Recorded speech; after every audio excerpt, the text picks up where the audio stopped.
নাৱত তুমি নুমলীগৰ পৰা নাৱত গাবলৈকে ইমান দূৰ পাই গ'লাহি নে?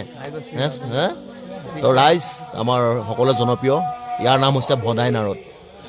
আপোনালোকৰ যদি ক'ৰবাত ভাওনা থাকে আমাৰ ভদাই নাৱত কণ্টেক্ট কৰিব, কণ্টেক্ট নাম্বাৰটো মই দি দিম বাৰু। আৰু ইয়াৰ নাম হৈছে ভদাই নাৱত। ৰাইজ ভদাই নাৱত মানে হৈছে কেলৈ নাম দিয়া হৈছে গম পানে? ই মানে ভাদ মাহত মানে বৰ যি টি কাম কৰি য'তে ত'তে ঘূৰি ফুৰে মানে, সেইকাৰণে ইয়াৰ নাম ভদাই নাৱত। ৰাইজক কৃষ্ণনে কৰি দিয়া, সেৱা কৰি দিয়া, মজা।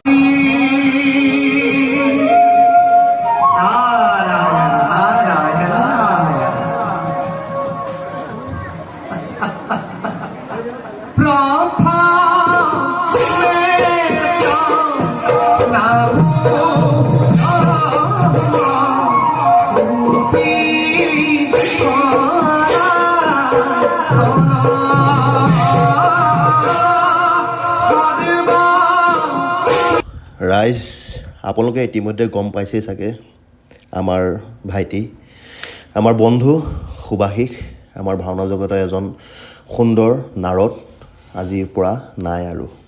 তেওঁ শেষ হ'ল, তেওঁৰ জীৱনৰ ভাওনা আজিয়ে তেওঁ শেষ কৰিলে। বহুত দুখৰ কথা ৰাইজ, গোটেই অসমে কান্দিছে আজি। সেয়াও তাৰ ঘৰত গৈছিলোঁ কালি, দেখিছে পৰিস্থিতি কেনেকুৱা। মানে কি ক'ব বিচাৰিছোঁ, মানে আপোনালোকক গোটেইখিনি কথা ক'ম।